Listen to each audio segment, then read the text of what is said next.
Cette histoire a été envoyée par Travis, un homme responsable d'âge moyen, en 1995, travaillant comme livreur avec un énorme camion à 18 roues. Pendant une courte période de ma vie, j'ai parcouru les routes pendant un peu plus d'1 an, et j'ai eu le plaisir de rencontrer quelques compagnons camionneurs très agréables et intéressants, avec des histoires et toute une vie à raconter. Je ne me souviens pas où j'étais lorsque j'ai entendu cette histoire, mais je me souviens qu'il faisait très, très froid et qu'il était tard lorsque je me suis arrêté dans une petite halte de camion quelque part dans le Midwest. J'ai appliqué les freins de sécurité de la remorque et je l'ai laissé en marche pendant que j'entrais pour prendre une douche chaude et manger quelque chose pour continuer. Après m'être rempli de nourriture grasse mais chaude, je me suis détendu avec un café bien chaud, comptant les miles dans ma tête et essayant de faire les calculs de mon heure d'arrivée à mon site de livraison le lendemain. Satisfait de pouvoir prendre le temps de me reposer un moment, je me suis affalé dans la cabine, buvant mon café et écoutant le léger son de la musique qui coulait à travers la petite et tranquille halte de camion, interrompu périodiquement par un bruit de la cuisine ou les discussions de la serveuse avec un autre client du lieu. Je commençais à m'endormir en position assise, l'air chaud et la nourriture lourde me pesaient après une longue journée de conduite, tandis que mes paupières luttaient contre la gravité. Une voix s'adressa à moi. « Salut !» Mes yeux s'ouvrirent en sursaut pour voir un camionneur corpulent et grand en salopette. Il portait un vieux chapeau tellement usé que son logo était désormais illisible. Il avait une barbe épaisse et des yeux bienveillants. Son visage semblait marqué par des années de route, un véritable vétéran. « Oh, salut, désolé commençai-je, tandis qu'il levait une main patiente indiquant qu'il comprenait et son visage exprimait des regrets de m'avoir dérangé. Non, je comprends. Mais si ça ne te dérange pas d'avoir de la compagnie, je n'ai pas eu de conversation appropriée avec une personne vivante depuis 3 jours, dit-il poliment.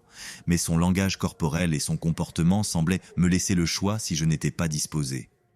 Je lui indiquai donc de s'installer tranquillement pendant que je me redressais d'une position affalée, un peu content d'avoir une conversation avec quelqu'un qui n'était pas à la radio CB.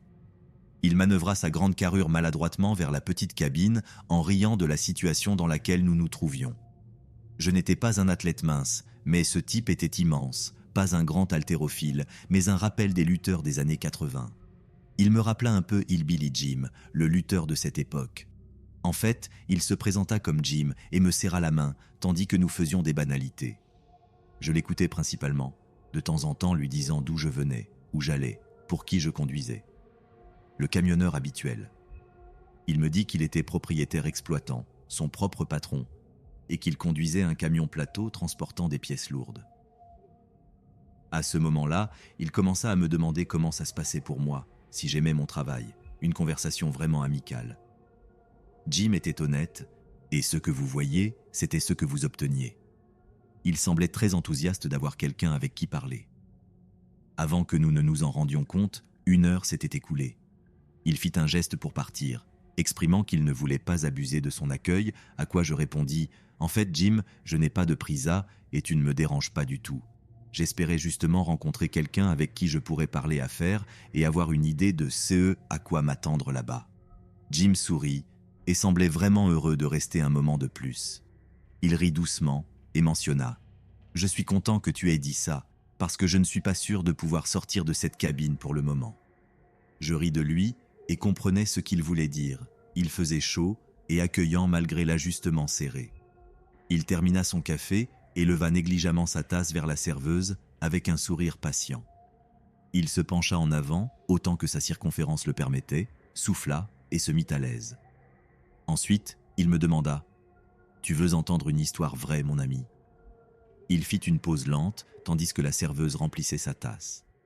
Je hochai la tête poliment, tandis qu'elle me regardait aussi. Quand elle fut satisfaite que nous étions contents, elle s'éloigna.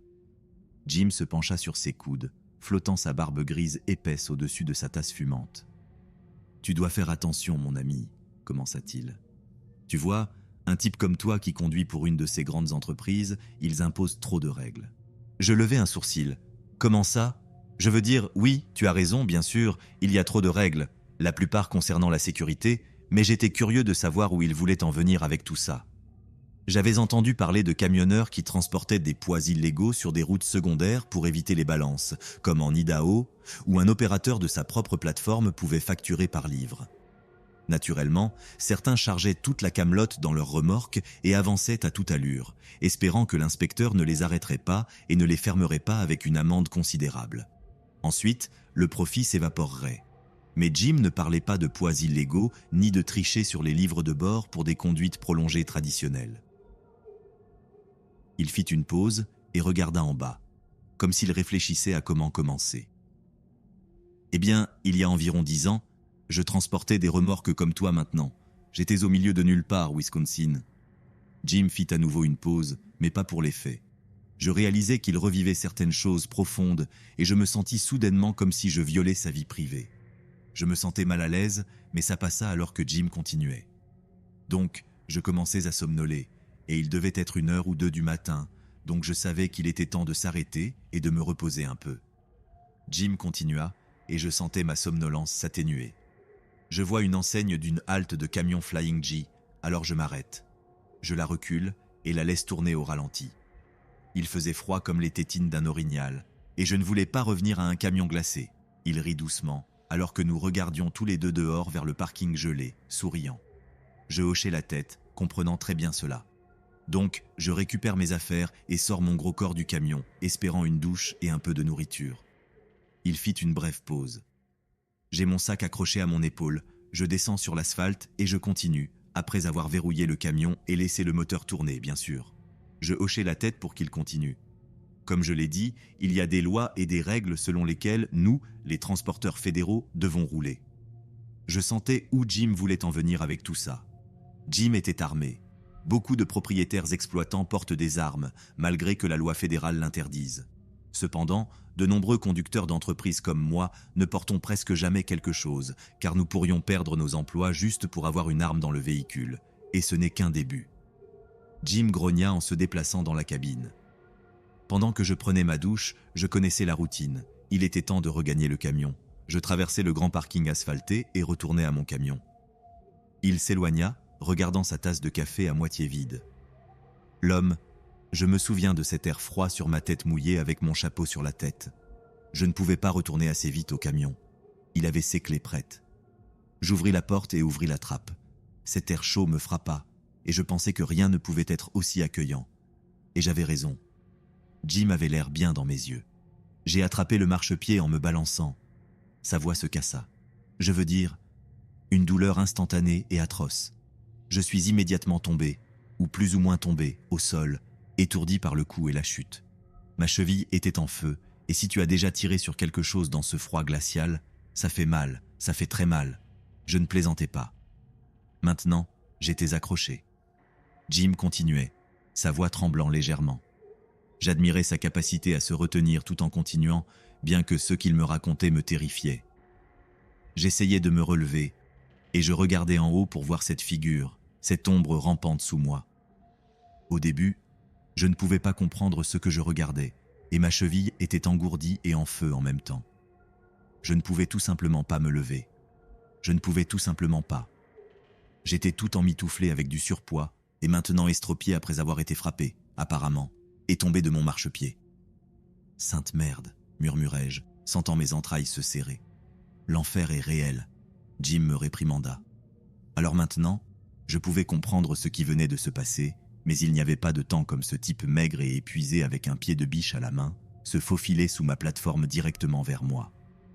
Je ne savais pas quelles étaient les intentions de ce type, me voler, me tuer, les deux, voler ma plateforme, tout ce qui précède.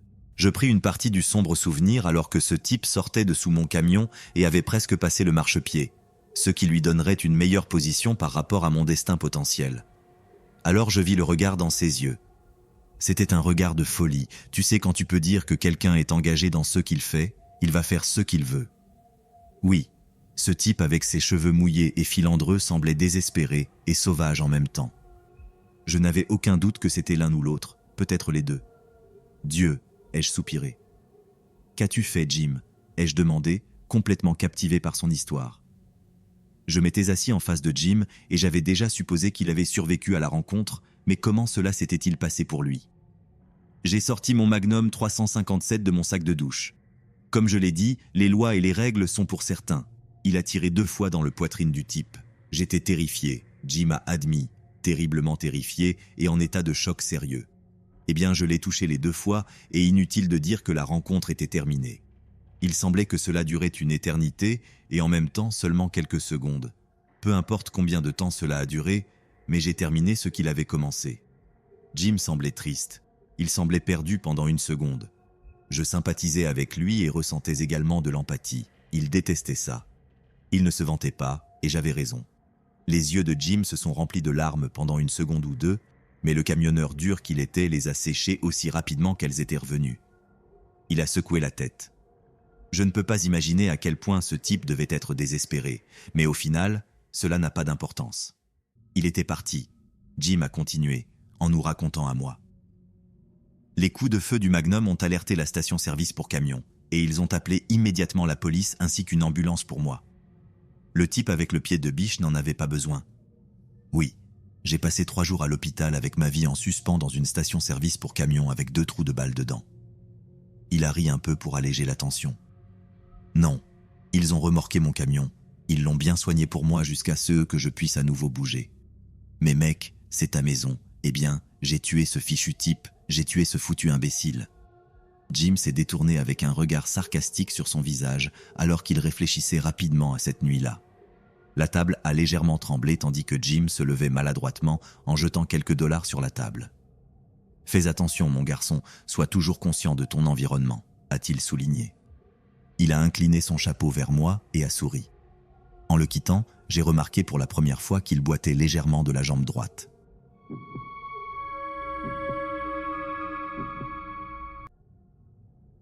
Cette histoire a été envoyée par Travis. Cela s'est passé il y a environ une décennie, mais je m'en souviens très bien. J'avais 16 ans et c'était le 20 mai 2008. Ma mère, 2 amis et moi étions en route pour la magnifique chaîne de montagnes des Cascades pour voir notre groupe préféré à Seattle. J'habite dans le centre de l'État de Washington, à environ 3 heures de Seattle. Pour ceux d'entre vous qui vivent dans le sud ou dans d'autres États qui n'ont pas de col de montagne, en gros, pour atteindre les villes de l'autre côté des montagnes, vous devez conduire en montant et en traversant les montagnes sur une route avec une pente extrêmement raide. Et oui, vous avez deviné, les gens accélèrent toujours en passant lorsqu'il n'y a pas de voie pour dépasser et de nombreux accidents de voitures mortelles se produisent dans ce col spécifique que nous traversions. Il y a toujours une possibilité que quelque chose de mal se produise en conduisant. Ainsi, nous avons commencé notre voyage dans l'après-midi, et nous n'étions pas encore arrivés au sommet du col lorsque, dans le rétroviseur, derrière nous, dans notre voie, ma mère a vu quelques voitures se diriger vers les fossés et le bord de la route. Il n'y avait pas de dénivellation à cet endroit de la route, c'était juste du trafic à 2 voies. Donc oui, ce qui forçait ces voitures à quitter la route nous rattrapait rapidement. Mes amis et moi regardions en arrière pour voir quelle folie se passait et nous l'avons raconté à ma mère qui avait vraiment besoin de se concentrer sur la conduite à ce moment-là et ne pouvait pas voir ce qui se passait derrière elle. C'était un énorme camion avec une cabine bleu clair et des vitres complètement teintées. On ne pouvait littéralement même pas voir la silhouette de quelqu'un à l'intérieur. Le semi-remorque était à environ 3 voitures derrière nous maintenant et montait littéralement cette pente très raide, ce qui n'est généralement pas possible pour les semi-remorques car ils mettent généralement leur feu de détresse et ralentissent. Il montait donc cette colline raide et en nous rattrapant, il obligeait de plus en plus de voitures derrière nous à quitter la route. Il ne se souciait tout simplement pas de qui que ce soit d'autre et nous avions très peur pour nos vies. Ma mère a un Subaru Forester, donc nous le distancions assez bien, puis il était juste derrière nous. Ma mère s'est donc décalée à droite et a ralenti autant que possible pour le laisser passer. Nous voulions noter son numéro de plaque et la compagnie pour pouvoir appeler et porter plainte. Blague à part, non seulement la remorque du camion était complètement blanche, mais les portes de la cabine étaient également complètement blanches. Il n'y avait même pas de plaque, et tout ce qui était visible était un énorme drapeau américain peint sur l'avant de la calandre. Cela fait peur juste d'y penser maintenant. Heureusement, il ne nous a pas poussés à quitter la route. Les autres voitures restaient très loin de lui, mais ma mère était en état de choc et vraiment en colère. Nous avons donc accéléré pour le dépasser et nous éloigner de lui pour de bon. Nous ne voulions pas assister ni être derrière lui lorsqu'il provoquerait un accident massif. Nous avons donc rapidement doublé le type pour le dépasser. À ce stade, la route était devenue à 2 voies, donc c'était sûr et légal de le faire. Nous étions presque libres de lui, mais un de mes amis a stupidement fait un geste obscène en le dépassant. Mauvaise idée, surtout envers quelqu'un qui ne se soucie clairement pas des autres. Nous l'avons à peine dépassé, puis il a recommencé à accélérer pour faire je ne sais quoi avec nous. Ma mère a donc simplement accéléré. À ce point, nous étions proches du sommet du col qui s'aplanit avant de redescendre de l'autre côté de la montagne. Il y a toujours une zone de sortie à droite. Ma mère a donc pris cette zone de terre aussi près du bord de la forêt que possible, puis elle a freiné brusquement en nous disant de sortir de la voiture aussi vite que possible et de courir vers les arbres. C'était sérieux, la voiture n'était même pas complètement arrêtée lorsque nous avons ouvert les portes, les avons laissées ouvertes et avons couru vers la forêt. Nous avons couru environ 30 mètres avant de finalement nous arrêter et nous rassembler. Nous avions tellement peur de retourner à la voiture parce que, et s'il s'était également arrêté? Qui sait ce qui se passait avec notre véhicule, mais nous avions un endroit où aller, le temps était compté. Après quelques minutes, nous sommes retournés et heureusement, il n'y avait aucun signe de lui, et il y avait du trafic régulier sur la route, ce qui était une vue agréable à voir, considérant que nous aurions pu être écrasés quelques secondes auparavant. Après avoir repris la route, quelques minutes plus tard, nous avons croisé 3 voitures différentes qui semblaient avoir été percutées à l'arrière. Nous avons ensuite appelé le 911, leur avons dit ce qui s'était passé et où se trouvait la scène, puis nous avons décrit le camion et, espérons-le, ils ont attrapé ce psychopathe qui n'avait rien à faire au volant de quelque chose d'aussi grand et dangereux. Jusqu'à ce jour, nous ne savons vraiment pas qui conduisait ce truc ou ceux qu'il y avait dans sa remorque, mais cela ne pouvait être rien de bon à en juger par son comportement. Je suis sûr qu'il transportait quelque chose d'illégal ou simplement quelque chose de terrifiant. Qui sait, mais cela me donne encore des frissons rien que d'y penser, cette cabine teintée avec le drapeau américain. Nous avons survécu et sommes arrivés au concert, et j'ai même été attaqué dans le mosh pit. C'était une grande nuit au final. Tout. Ce que je veux dire, c'est soyez prudents sur les routes. Je vous suggère de contrôler votre rage au volant et de ne pas chercher la confrontation avec d'autres véhicules sur la route. Si un accident se produit, personne ne gagne, tout le monde perd. Parfois, c'est difficile, mais on ne sait jamais quelles personnes effrayantes et quelles choses inconnues il y a là-bas. Qui sait quand vous pourriez tomber sur la mauvaise personne, juste pour être pris au dépourvu dans votre voiture de nulle part ou avoir une rencontre avec le camionneur.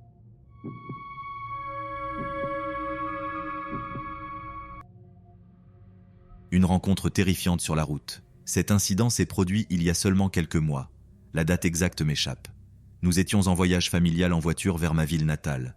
C'était un sentiment de nostalgie qui nous remplissait. Notre ville où nous avons grandi, où nous avions nos familles, nos amis et nos connaissances.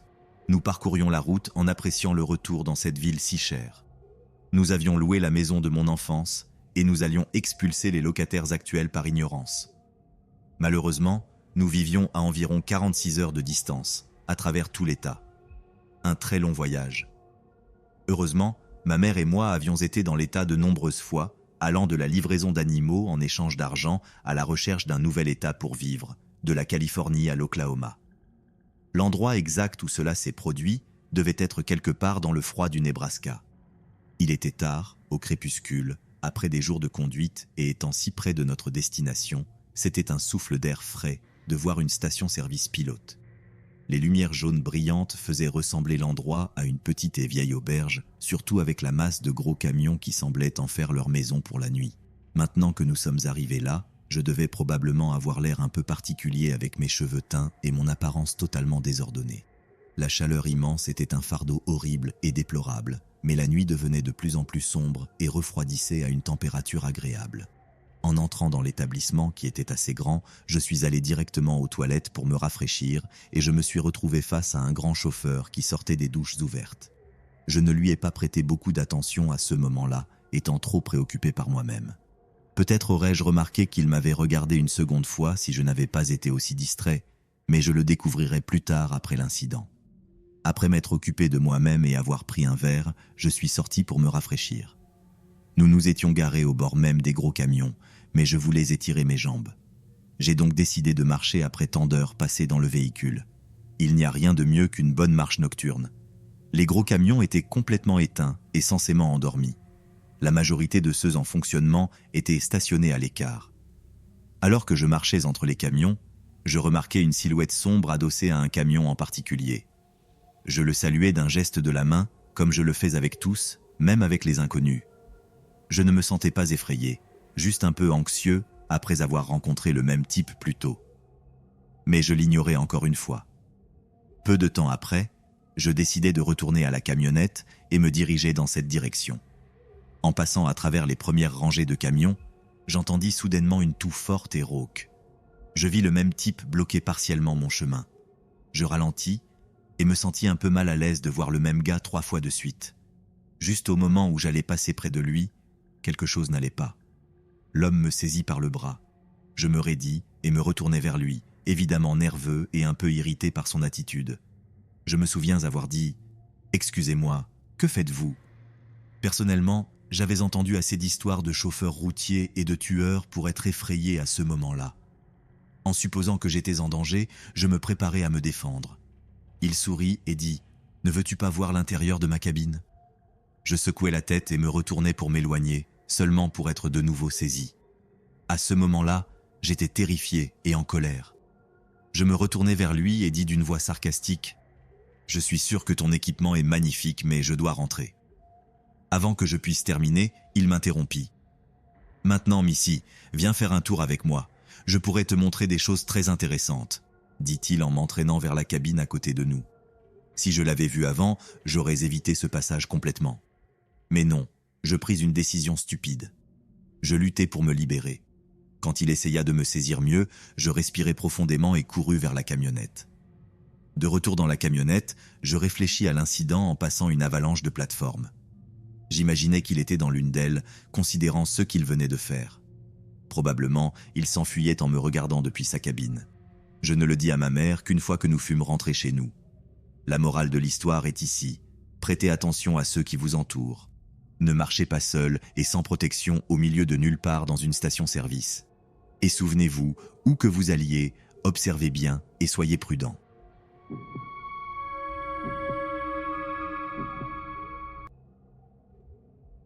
Les ombres de Kentucky. Depuis petit, j'ai toujours été fasciné par les histoires qui défient la réalité. Ces récits qui te font questionner la frontière entre le possible et le surnaturel. Mon oncle Stacy, un homme du monde avec une vie remplie de voyages et de rencontres insolites, a été ma source préférée de tels récits. Chaque état qu'il a traversé, chaque coin qu'il a exploré, vient accompagné d'une anecdote souvent peuplée de personnages aussi colorés qu'inquiétants. Cependant, parmi toutes les histoires qu'il a partagées, il y en a une qui résonne avec un écho particulièrement sinistre, une histoire qui s'est gravée dans ma mémoire avec la netteté d'une nuit sans étoiles. Le Tennessee est notre foyer, un endroit où les racines familiales s'enfoncent profondément dans la terre fertile de la tradition et de l'histoire. C'est ici que mon oncle Stacy a entrepris son voyage, un voyage qui le conduirait à travers le cœur palpitant de l'Amérique jusqu'à l'Illinois. L'obscurité enveloppait encore le monde lorsqu'il partit, près de 2 heures du matin, avec l'intention de récupérer une remorque qui l'attendait à une distance considérable. Profiter de la tranquillité de la nuit, quand les routes se vident de leurs habitants diurnes, et le voyage promet d'être plus rapide. À la première lumière de l'aube, il avait déjà récupéré sa cargaison et s'enfonçait dans le vaste paysage du Kentucky, un état qui s'étend comme une toile de nature et de civilisation entrelacée. Mais même dans la beauté du matin, la fatigue commençait à se faire sentir et vers 9 heures du matin, il décida de faire une halte dans une station de camionnage pour reprendre des forces. Un hamburger fumant et juteux fut son choix pour le petit déjeuner. Un petit plaisir au milieu de la solitude de la route. Mais la paix de ce moment fut interrompue par l'apparition d'une figure négligée, une jeune femme portant une robe qui semblait chuchoter des histoires d'abandon et de désespoir. Son approche fut aussi inattendue que déconcertante, et les paroles qui sortirent de ses lèvres glacèrent le sang de mon oncle. « J'ai mis son corps dans la rivière. Il est dans des sacs poubelles. » La normalité se dissipa en un instant, remplacée par un manteau de peur et de confusion. Tentant de garder son calme, mon oncle détourna le regard, cherchant refuge dans l'indifférence et l'espoir que la présence perturbante se dissipe comme le brouillard matinal. Mais la fille, imperturbable, prit place à côté de lui, le regardant fixement. Avec la dernière bouchée encore en train de se poser dans son estomac, mon oncle demanda la station-service la plus proche, anxieux de s'éloigner de cette rencontre qui menaçait de dépasser les limites de la réalité. La réponse du serveur fut à peine un écho lointain dans l'esprit de mon oncle, dont l'attention était fixée sur la sortie et la promesse d'évasion qu'elle offrait. Mais en arrivant à sa camionnette, il la trouva bloquée par la même figure spectrale, la fille qui semblait être devenue son ombre. Ces paroles, un écho macabre de leur première rencontre, résonnèrent avec une insistance qui frôlait la folie. « Tu ne veux pas voir les corps ? Ils sont juste de l'autre côté de la colline, dans la rivière. » La situation avait atteint un point où l'incrédulité laissait place à l'action. Mon oncle, poussé par un instinct primaire de survie, l'écarta avec détermination et s'enferma dans sa camionnette, décidé à laisser derrière lui ce cauchemar qui se profilait. La logique lui suggérait que tout cela n'était qu'une mauvaise plaisanterie, mais la peur qui nimbait sa poitrine n'était pas prête à prendre des risques. Un 7-Eleven surgit à l'horizon comme un phare de normalité, une oasis dans le désert de l'absurde. Mon oncle s'y arrêta, cherchant de l'eau et peut-être un répit de la tension qui le hantait. Mais en sortant, il la trouva de nouveau, la fille qui défiait toute explication, attendant à côté de sa camionnette avec une persistance qui défiait la logique. La patience de mon oncle était épuisée, et avec elle, tout vestige de courtoisie. Il lui ordonna de s'écarter, mais c'est alors qu'il remarqua le changement dans ses yeux, un rouge profond qui semblait consommer toute humanité. Et en un clin d'œil, la figure disparut, ne laissant derrière elle que l'écho de sa présence. Avec le cœur battant à un rythme frénétique, mon oncle se réfugia dans sa camionnette, cherchant la sécurité de ses parois métalliques. Il se gara sur le bas-côté, loin des regards curieux et des souvenirs troublants. Le sommeil, cependant, se montra insaisissable, et ce n'est qu'après un certain temps qu'il parvint à sombrer dans un repos agité. Mais la paix fut brève. Une tentative violente d'ouvrir la porte le tira de sa torpeur, et en se penchant, il vit la même figure tenant un couteau taché de sang. Les mots qu'elle prononça furent une sentence. « Je t'avais dit que les corps étaient réels, et tu es sur le point d'en devenir un. » Sans perdre une seconde, mon oncle démarra la camionnette et s'enfuit de cet endroit maudit. Il ne s'arrêta pas avant d'atteindre l'Illinois, où la normalité semblait avoir retrouvé son trône. Le voyage de retour fut un écho du premier, avec des apparitions sporadiques qui cessèrent seulement en franchissant de nouveau la frontière du Tennessee. Mon oncle partagea cette histoire avec nous, une mise en garde voilée contre les voyages au Kentucky. « Chaque fois que je passe par là, je la vois », disait-il, comme si une malédiction s'était enracinée dans cet état. Il nous exhorta à l'éviter, à ne pas franchir sa frontière. Et bien que cela puisse paraître étrange, son récit a profondément marqué notre famille. Le Kentucky, avec toute sa beauté et son charme, reste entaché par l'expérience de mon oncle. Et bien que je n'ai rien de personnel contre cet état, je ne peux m'empêcher de ressentir une appréhension qui refuse de disparaître. Quelque chose dans l'air, une présence troublante qui s'accroche à ma mémoire et me met en garde contre les dangers cachés dans l'obscurité. Si jamais tu décides de visiter le Kentucky, fais-le avec prudence. Reste vigilant et conscient de ton environnement, surtout la nuit et sur les chemins solitaires. Ne laisse pas mon histoire te dissuader d'explorer. Chaque lieu a ses propres légendes et mystères. Mais souviens-toi que parfois, les avertissements naissent de vérités qui défient toute logique et de rencontres qui se refusent à être expliquées.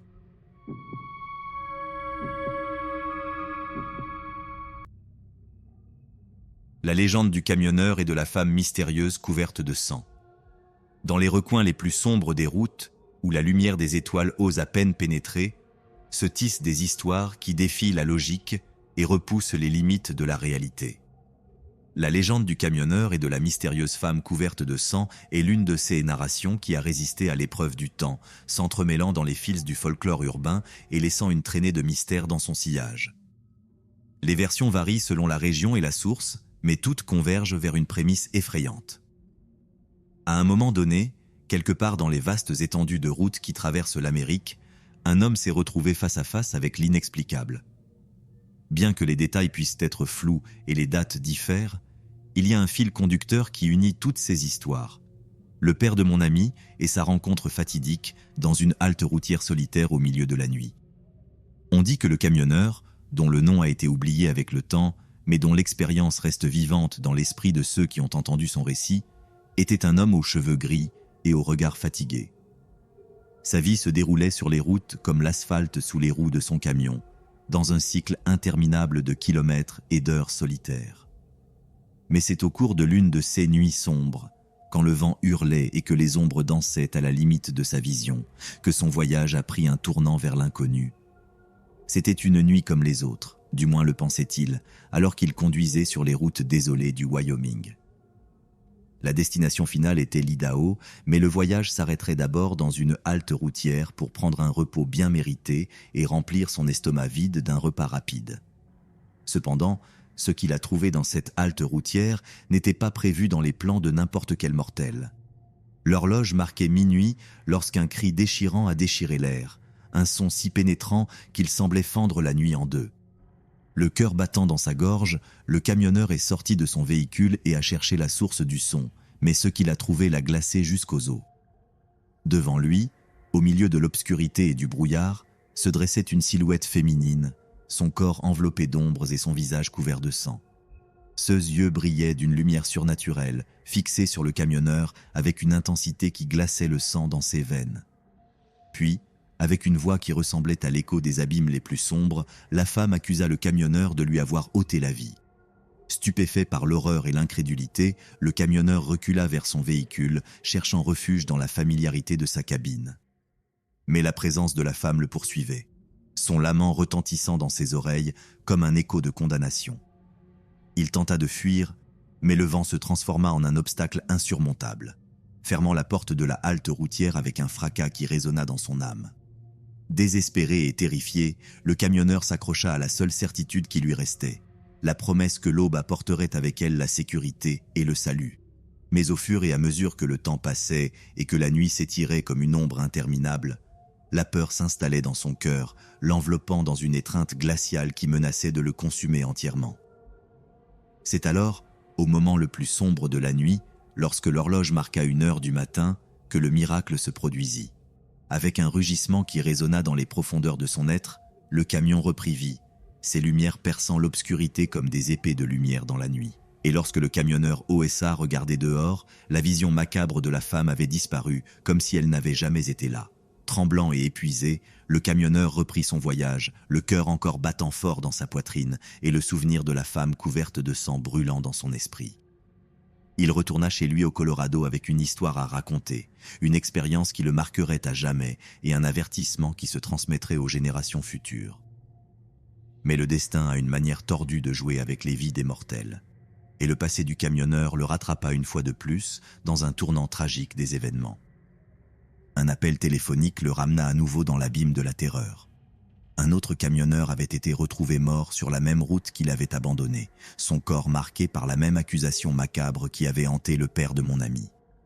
La légende du camionneur et de la femme couverte de sang devint un conte murmuré dans les recoins les plus sombres des bars routiers et des stations-service solitaires. Les conducteurs évitaient de s'arrêter à la halte routière où avait eu lieu la rencontre fatidique et les voyageurs novices recevaient un avertissement sinistre.